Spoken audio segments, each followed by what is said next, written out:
बिस्मिल्लाहिर्रहमानिर्रहीम। मेरा नाम डॉक्टर आबिद अली है और मैं एक चाइल्ड स्पेशलिस्ट हूँ और गुज़श्ता 15 साल से मैं बच्चों के शोबे के साथ मुंसलिक हूँ और इस वक्त मैं यूनिकेयर हॉस्पिटल में प्राइवेट प्रैक्टिस कर रहा हूँ। आज हम वालिदैन की आगाही के लिए बच्चों में पाए जाने वाले एक इंतहाई अहम मर्ज़ जिसको हम फेब्राइल फिट्स या बुखार में झटके लगना भी कहते हैं, उसके बारे में थोड़ी मालूमात फ़राहम करेंगे। सबसे जो पहली बात है वो ये कि बच्चे चूँकि बड़े नाजुक होते हैं तो बच्चों के दिमाग के अंदर या बड़ों के तमाम इंसानों के दिमाग के अंदर अल्लाह ताला ने बुखार को कंट्रोल करने वाला एक सेंटर रखा हुआ है। जैसे ही हमारे जिस्म का दर्जा हरारत कुछ ज़्यादा जाता है तो वो हाइपोथैलेमस जिस्म को कंट्रोल करने के लिए जिस्म के अंदर कपकपी तारी करता है। इस कपकपी के नतीजे में जिस्म के अंदर से हीट बाहर निकलती है और बॉडी का थोड़ा टेम्परेचर नीचे आता है। तो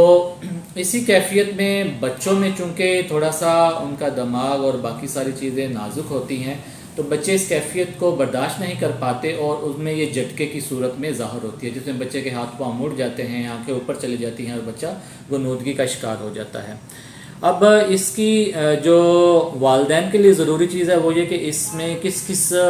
मर्ज़ में ये चीज़ें हो सकती हैं। तो किसी भी किस्म का जो इन्फेक्शन है जैसे कि बैक्टीरियल, वायरल, गले का इन्फेक्शन या पेशाब का इन्फेक्शन या छाती का या टाइफाइड या मलेरिया, जिसमें भी बुखार एक ख़ास हद तक ऊपर जाता है, 102 से ऊपर जाता है, बाज़ का 105, 106 तक भी जा जाता है, तो इसमें बच्चे को जो है वो झटके की कैफियत हो सकती है।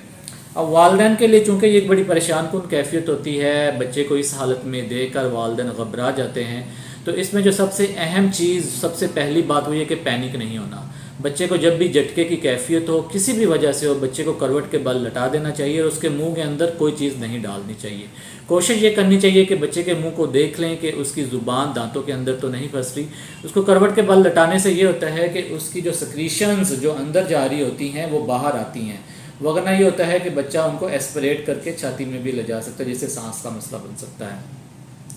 इसमें जो ज़रूरी बात है वो ये कि बच्चे को इस कैफियत में फ़ौरन डॉक्टर के पास लेके जाना चाहिए, ख़ासकर बच्चों के चाइल्ड स्पेशलिस्ट के पास, जो कि बच्चे का मुकम्मल मुआयना करेगा और इस मर्ज़ को, जो एक इंतहाई ख़तरनाक दूसरा मर्ज़ है जिसको मेनिंजाइटिस या फिर गर्दन तोड़ बुखार भी कहते हैं, उससे इसको फ़र्क करना बहुत ज़्यादा ज़रूरी है। इसमें डॉक्टर क्या करते हैं कि कुछ एक घंटों के लिए बच्चे को ऑब्ज़र्वेशन में रख सकते हैं, बच्चे का CBC का खून का टेस्ट कर सकते हैं और इस दौरान बच्चे को बुखार का शरबत दिया जा सकता है। तो इस सूरत हाल में डॉक्टर जो है बच्चे का मुआयना भी कर लेगा। अब वालिदैन के लिए जो एक हम मैसेज देना चाहते हैं वो ये कि जब भी बच्चे को बुखार तेज़ हो तो बुखार को कम करने के लिए पैनाडोल या ब्रूफन का शरबत बच्चे को हर 6 घंटे के बाद फ़ौरन देना चाहिए ताकि बच्चे का बुखार कम रहे। और दूसरी चीज़ जो हम इसमें बताना चाहते हैं कि अगर तो बच्चा फेब्राइल फिट्स के डायग्नोसिस के साथ ही हो तो आम तौर पर हम इसको हॉस्पिटल से विदिन 24 आवर डिस्चार्ज कर देते हैं। वालिदैन के लिए ये बताना भी ज़रूरी है कि अगर फैमिली में किसी दूसरे बच्चे को भी ये मसला हुआ हो तो ये चांस होता है कि बच्चे को दोबारा झटका लग सकता है। लिहाजा कुछ क्लिनिक से बाज़ का स्पोस्ट्री, जिसको हम पखाने के ज़रिए से मेडिसिन देते हैं, वो भी घर में डायज़ेपाम स्पोस्ट्री होती हैं या वेलियम की स्पोस्ट्री होती हैं, वो रखी जा सकती हैं। उसके अलावा बुखार कम करने के लिए पैनाडोल और ब्रूफन की स्पोस्ट्रीज़ और डाइक्लोफेनिक की स्पोस्ट्रीज़ भी आती हैं, वो भी हम रख सकते हैं ताकि बच्चे का बुखार कम रहे।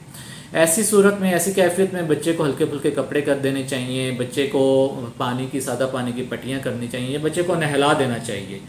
और आम तौर पे अगर बच्चे में किसी इन्फेक्शन की अलामत बहुत ज़्यादा ना पाई जाए तो हम एंटीबायोटिक भी इस सूरत में रिकमेंड नहीं करते। अब वालिदैन के लिए अक्सर ये पूछा जाता है कि डॉक्टर साहब क्योंकि ये झटके लगे हैं तो क्या इस सूरत में बच्चे का दिमाग मुतासर हो सकता है।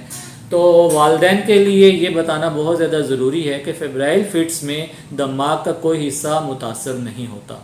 ये एक वक्ती कैफियत होती है, जैसे ही बच्चा ग्रोन अप होता है बच्चा इस कैफियत से बाहर आ जाता है और फिर आने वाले दिनों में ये बच्चे की नशोनुमा में, बच्चे की जहनी नशोनुमा में, बच्चे की जहानत में किसी भी किस्म का कोई फ़र्क नहीं पड़ता और ना ही ये एपिलेप्सी या मिर्गी की कैफियत में तब्दील होती है।